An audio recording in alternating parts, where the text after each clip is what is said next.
Welcome to Butterflies of Wisdom, everyone. Not only today do you have me, you have Neil. So without further ado, I'm going to let Neil take it away. Hi, thanks for having me on the show. So I guess just to give a little bit of a brief background of myself. So I'm actually an engineer by education, but my career has been all over the place. When I was in college, I started a company that connected low-income high school students with colleges, and particularly college students who had backgrounds like them. So the company itself ended up actually turning into a nonprofit, and eventually got folded into the Bill and Melinda Gates Foundation, actually. So that was a really cool experience.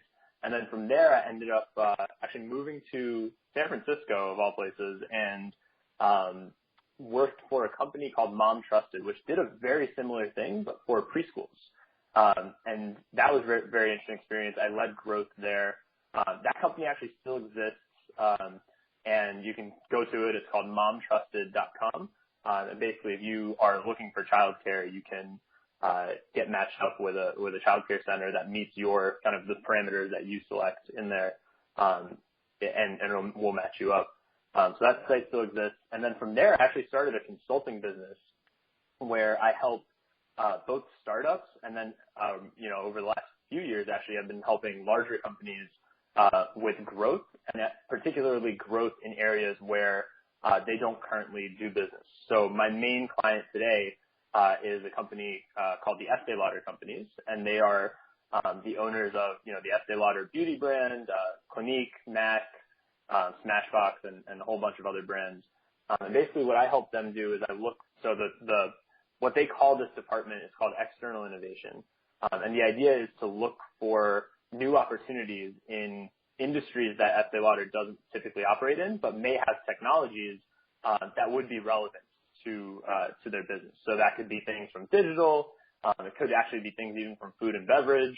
And then my job is try to figure out how you could apply those things to the world of cosmetics. So it's a very interesting role that I've been doing now for about 2.5 years. And then the last part of this intro that I'll talk about is in the last 6 months, I started a company called Unlimited Brewing Company, which is a way for anyone to create their own custom craft beer by using sort of existing breweries. So before Unlimited Brewing, if you wanted to go have a beer that you created that was sold in stores or in a bar or served at an event, you actually have to go start a brewery, or you have to get a license for a brewery, right? Which is very time-consuming, very expensive. And so what we're doing is kind of creating a way for anyone to go do that by working with a network of breweries around the country and using their equipment downtime to create this capability for anyone anywhere. Well, I heard you on Nate Elias's podcast called Nate Chats, and he interviews, I guess, solo entrepreneurs who are not happy with the degrees, so to speak. If they can't find a job, which nowadays you can't find a job with the appropriate degrees. I'm sorry to burst your bubble, but that's the life we lead. And so I just thought your concept was so fascinating of going in to the Estee Lauder brand and just helping them reinvent the brand, basically. So what has been your favorite entrepreneurial moment in all this? That's a very good question. I would actually say so with my first company, that was probably the most fun because I had no idea what I was doing.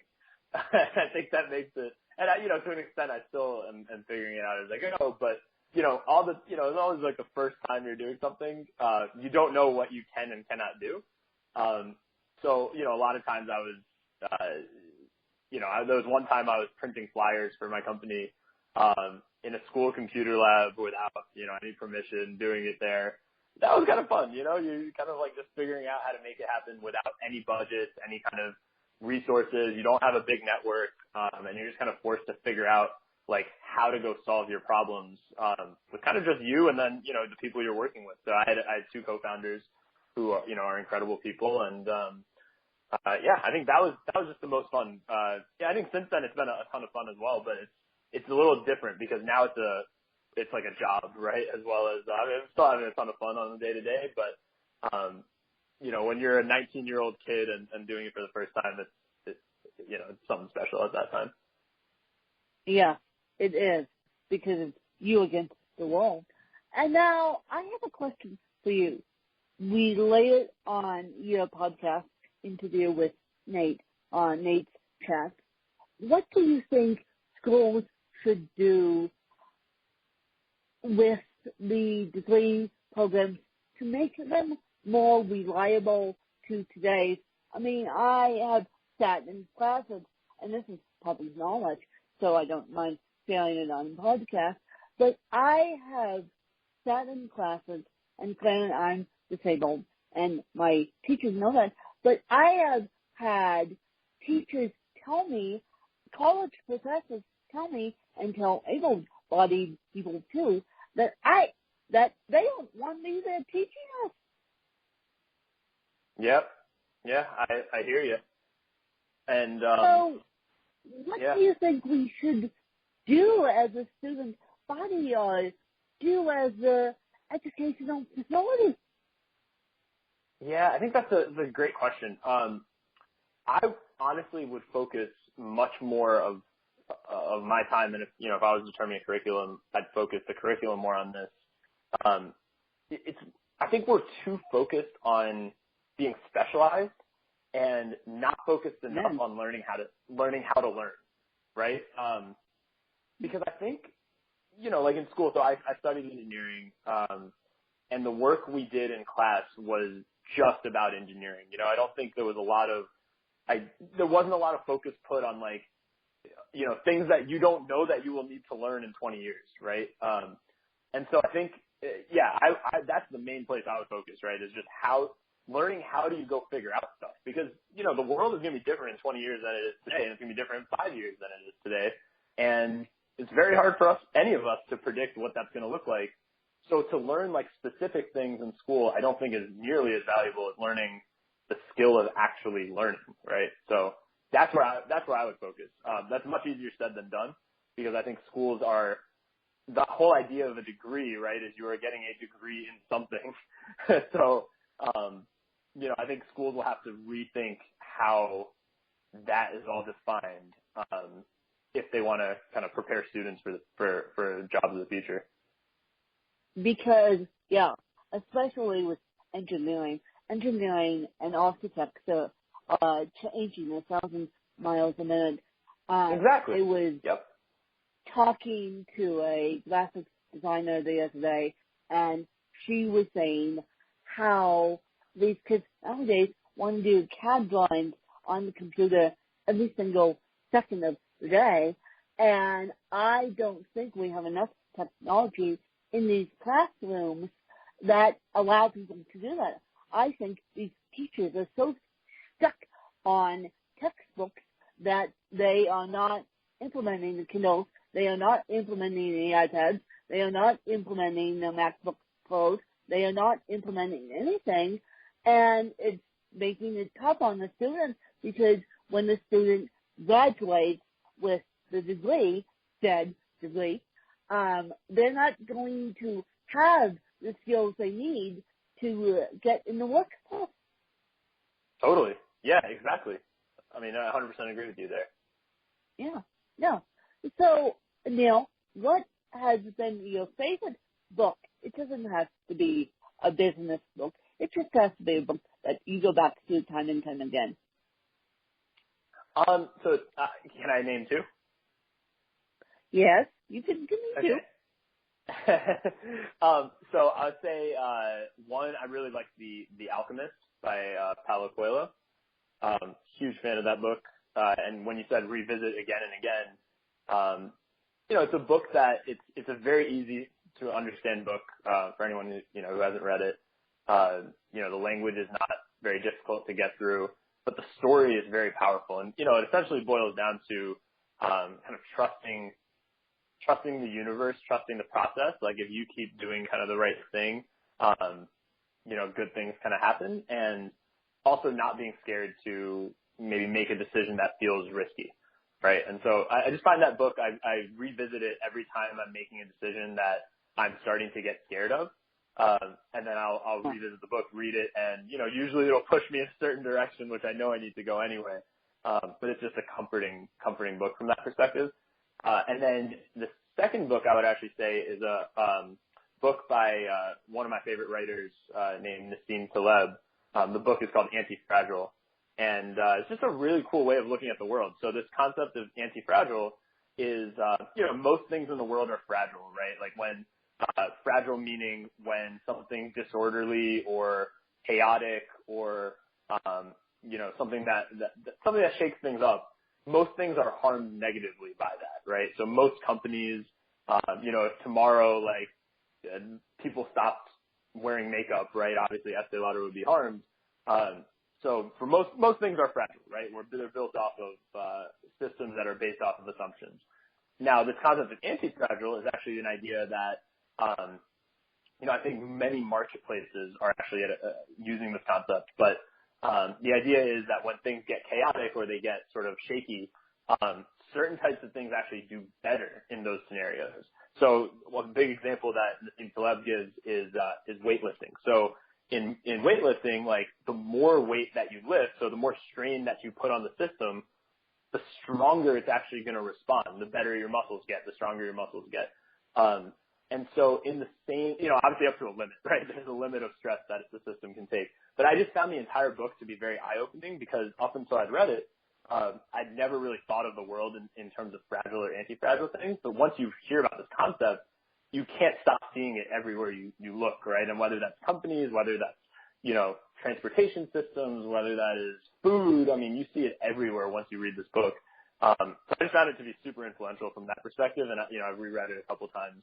And it's always good. And Nassim Taleb, he's an incredible writer, so it's always fun to read his books too. Well, isn't that interesting? Two fascinating books, two opposite ends of the spectrum. And totally. now, with the time we have, I want to ask you what your favorite technology tool is that you use on a daily basis. That is a great question. I would say my phone, to be honest, just having an iPhone. So I travel a lot, both for fun and for work. And, you know, I find it constantly amazing that no matter where I am in the world, it's like, you know, I can stay in communication with the people I need to stay in communication with if I so choose, you know, there's times where, you know, you want to kind of really take a break. But it's just amazing that, you know, wherever you are, you can do a call, you can text, you can even see the person now on your phone, right? I mean, it's incredible. So I find, you can do emails, like everything is there. So I just find that tool to be so indispensable. And then, of course, just it just boggles my mind every time I'm overseas. And, you know, like recently I was in Mexico in May, and, you know, I was doing work from there. I was there for a week, and, you know, I was working from there, and it was just boggling my mind that, you know, I can talk to people who are sitting in London, and we're calling through the internet, so it's not costing us anything, right? So the fact that you're doing this for free is kind of amazing. So yeah, I like the iPhone, or, you know, that's the phone I have. The iPhone. You know. Yep. The iPhone. The interest computer in your hand. Talk about the University of Google. Gee. It's incredible. Yeah. And it lets you do so much. And it's amazing that this device fits in your pocket. It's absolutely that. Now, where can people find you, and how can people get a hold of you? And then I'm going to let you turn the mic on me. Neil nicely texted his questions to me, so I have answers already to go. But where could people find you? Sure. So people can find me, probably the best place is my website, so just neilsoni.com. And my email is listed on there, but it's also very easy to remember, neil@neilsoni.com. And then Twitter is also a really good spot. You know, that's probably the social network that I use the most, and that is available on my site, but it's twitter.com/TheRailNeilS. And so those are probably the three best places. And then people can get a hold of me. You know, if people send me an email, I talked about this on Nat's podcast, but I used to cold email people. I still cold email people. And just if anyone has any questions, I'm happy to talk anytime. And Nat Elias's podcast is wonderful, by the way. There's a plug to Nat Elias's podcast because it's wonderful, by the way. That's how I found about Neil's story and how it's inspired me, how Neil's changing the world, how Nat Elias is changing the world. So Nat's chats are wonderful. Really, they are. Yeah, and he's got Scott Leaders of the Union on his podcast. Yeah, his podcast is great, and I think he's a great interviewer. So, definitely check that out if you haven't yet. Definitely. And now, what are your questions for me? My turn. All right. So I've been really curious about podcasts recently. Yeah. So I've been really curious about podcasts recently. So I'm most of my questions to you are around that, but would be very curious to hear, what made you decide to start the podcast, how you kind of got up and running, because I think it at least as an outsider, I've never done anything with podcasts. It seems pretty complicated. And then, probably the last part would just be what are, kind of your favorite or least favorite things about having a podcast? Well, I'll answer all three. How I started the podcast is because I wrote the book. I wrote that book at age 23, I Come a Win, which can be found on Amazon. And complete strangers were asking me, how do you do all this with a disability? And I thought, oh, God, here we go again. And so if I turn on that podcasting mic and explain my story, people are going to tune me out. And so I thought, why not interview rock stars and infuse my story with their stories? And so that's how this podcast came to be. And the biggest challenge is not the show notes, but the editing. I am having the hardest time figuring out how to edit a podcast. That's why I tend to leave my podcast naturally the way it is, because I have the hardest time with the editing concept. And the host I use, for those of you who are familiar with this podcast, the host I use is Libsyn.com, and they're out of Pittsburgh, and they're fabulous hosts. I mean, I am only on the $30 a month plan, and they have different plans and different tiers starting at $5, and they go up to $75. And so they've been fabulous. And how to improve your speaking skills, have a podcast. Oh, man, you get improvement quickly there. So that's how I'll sum it up in a nutshell for you. Well, one other question then off of some of the things that you just said, if you don't mind, can I ask one more question? No, not at all.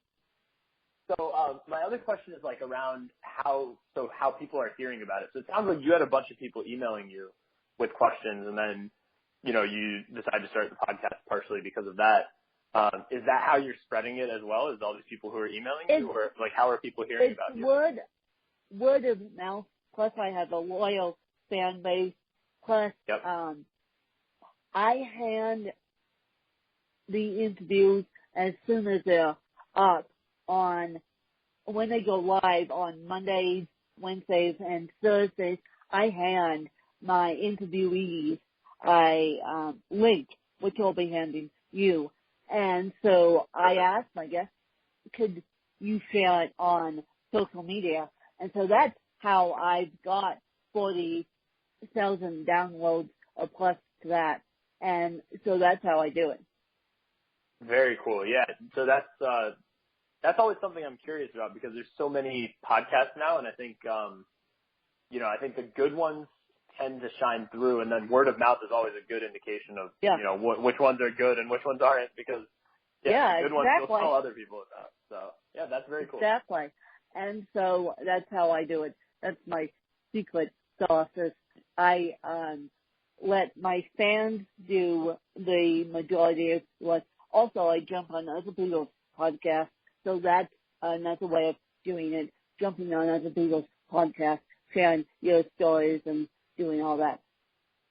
Oh, very interesting. Yeah, that makes a lot of sense too, because then they would hear about you and then be able to subscribe to your podcast as well. Yeah, exactly.